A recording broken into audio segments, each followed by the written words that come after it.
여자분들은 93%가 결핍이고 남자분들은 90%가 결핍인데 전 세계에서 가장 많은 암은 피부암인데 이 피부암의 가장 중요한 요인이 바로 딱 하나 영양제를 먹어야 된다면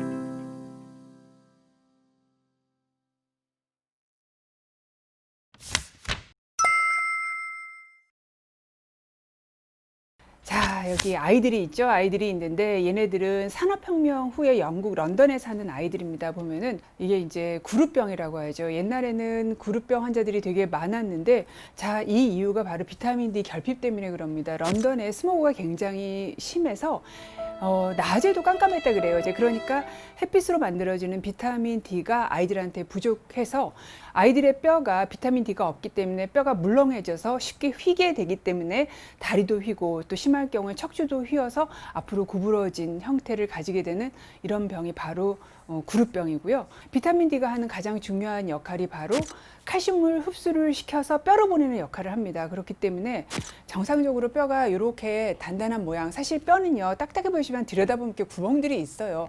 그런데 이 구멍이 점점 크고 넓어져서 비타민 D가 부족해서 칼슘이 뼈로 안 가기 때문에 골다공증이 생기게 합니다. 근육이 많아지도록 합니다. 근육을 튼튼하게 하고 근육이 밸런스를 잡는 힘을 좋게 하기 때문에 조금만 누가 집에 손님이 오거나 김장을 담그거나 제사를 지내면 막 몸살 나는 분이 있으시잖아요. 그런 분들 중에서 비타민 D 결핍이 있으신 분들이 많습니다. 비타민 D만 채워줘도 이분들의 근육통이 굉장히 많이 줄어드는 걸 경험할 수 있었습니다. 자, 요거는요. 결핵약이 만들어지기 전에 소아 결핵 병동 아이들의 모습입니다. 어떻게 했냐면요. 치료제가 없었기 때문에 아이들이 햇빛이 굉장히 좋은 날 침상채로 발개 벗겨가지고 바깥에다 이렇게 내놨어요. 이 아이들 지금 거의 발개 벗고 있거든요.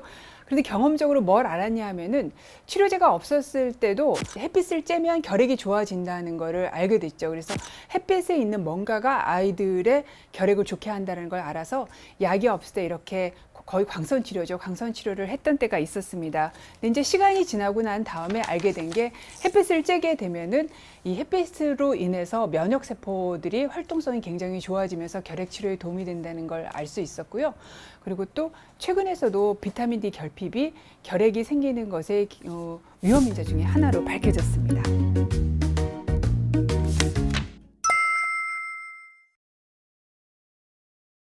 그래서 우리나라 분들의 통계를 보면요.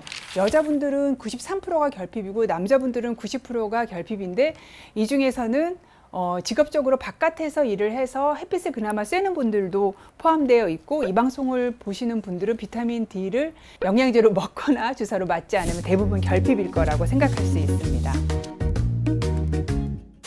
그러면 비타민 D 농도는 어떻게 하냐 하면 진단은 혈액 검사를 합니다. 혈액 검사로 비타민 D 농도를 측정하면 되고요. 그럼 이제 검사를 했을 때 이 농도가 10 이하인 경우는 굉장히 심한 결핍입니다. 그리고 20 이하인 경우는 보통 결핍이라고 하고요. 30 정도는 돼야 충분하다고 봅니다. 그런데 높은 경우에 100 정도면 사실은 독성이 나타나는 농도고요. 저는 개인적으로 한 20에서 60 사이, 그래서 30에서 50 사이 정도 있으면 좋겠다고 생각을 합니다.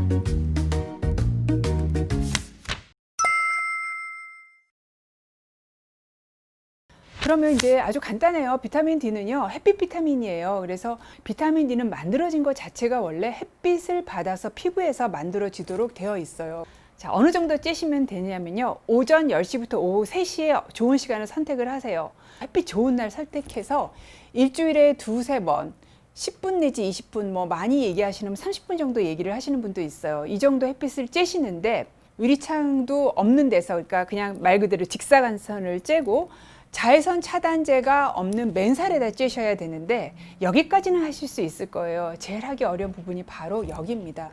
쬐야 되는 면적이요. 내 몸의 한 5, 60%가 나와야 돼요. 그러니까 팔 전체, 다리 전체가 나와야 되니까 사실은 노출을 하기도 어렵고 더 중요한 거는 전 세계에서 가장 많은 암은 피부암인데 이 피부암의 가장 중요한 요인이 바로 햇빛입니다. 그 다음에 나이가 드시면 광노화가 일어나요. 노화를 일으키는 두 가지 요인, 바로 자, 첫 번째 햇빛, 두 번째 나이예요. 그래서 햇빛을 많이 쬐게 되면 광노화가 일어나서 피부가 늙고 주름이 생겨요. 사실은 이것도 햇빛을 쬐서 비타민 D를 충분히 만든다는 것도 문화적으로도 안 맞고 피부 건강에도 사실 좋은 그런 선택은 아니에요. 그럼 이제 먹어야죠. 햇빛을 안 쬐니까 먹어야 되는데 별로 비타민 D는 음식이 없어요. 기껏해 있는 데가 기름기 많은 생선에 좀 들어있어요. 그래서 보통 우리가 이제 천쯤 먹으라고 얘기를 하는데 우유 한 컵에 100 정도 들어있으니까 우유를 10컵을 먹어야 돼요. 그러니까 등푸른 생선, 기름기 많은 생선을 제외하고는 사실 음식에 거의 안 들어있고 사실 음식으로 채우는 거는 가능하지 않다고 봐야 됩니다. 네. 그럼 그 다음에 이제 남는 게 먹거나 주사를 맞는 거죠. 그래서 아까 이제 검사를 하고 먹느냐라고 얘기를 하셨는데 검사 없이 복용한다면 하루에 1000 내지 2000 정도 드시면 됩니다. 근데 보통은 이제 의사들은 검사를 해서 내 농도가 어느 정도 되는지 확인하고 맞는 용량을 먹는 게 좋은 게 비타민 D를요 한 10만 유니트에서 20만 유니트 정도를 줘야 한 10 정도 올라갑니다. 그러니까 내가 현재 10대 정도가 많이 나오거든요 평균적으로. 그러면 이분을 30을 넘게 하려면 한 20만 유니트 정도는 먹어줘야 되는데 보통 하루 먹는 양이 1000에서 2000이니까 굉장히 많이 먹어줘야 되잖아요. 그러니까 먹다가 지쳐서 못 먹어요. 저도 굉장히 낮은 경우는 주사를 처음에 놓습니다. 놓고 그 다음에 이제 경구 투여로 여러 가지 방법을 사용을 하고 먹을 수 있는 거는 먹는 게 가장 좋은 방법입니다. 주의할 거 하나 마지막으로 말씀드릴게요. 이게 그 우리나라에서 식약처의 허가를 받아서 나온 비타민 D는 그렇지 않은데요. 외국에서 요즘에 직구 굉장히 많이 하시잖아요. 하면은 한 알이 다 똑같이 들어있는지 아세요? 근데 한 알의 비타민 D에도요. 어떤 건 100이 들어있고 어떤 건 200이 들어있고요. 직구에서 산 거는요 5,000까지 들어있어요. 그리고 제가 처방하는 건 한 달에 한 번 먹는 거는 24,000도 들어있어요. 그런데 직구에서 산 5,000짜리를 계속해서 드시게 되면은 독성이 생기게 되어 있습니다. 그래서 이게 한 알이 다 똑같은 한 알이 아니라서 사실 좀 자신이 없으시면은 꼭 들고 가서 잘 아는 사람한테 물어보고 드셔야 되고 독성의 가장 대표적인 거는 몸에 칼슘을 너무 많게 합니다. 그래서 급성으로는 뭐 구역과 구통, 몸에 힘이 쫙 빠지는 거 있을 수, 그러면서 탈수가 될 수도 있지만 만성적으로 이게 칼슘이 높아진 게 소변으로 나가면서 결석을 만들다거나 또는 우리 몸의 혈관에 덕지덕지 붙어서 혈관의 동맥경화를 빠르게 하고 홍밭을 망가뜨리는 그런 몸에 칼슘이 있지 않아야 될 것이 침착되는 그런 독성도 있을 수 있습니다.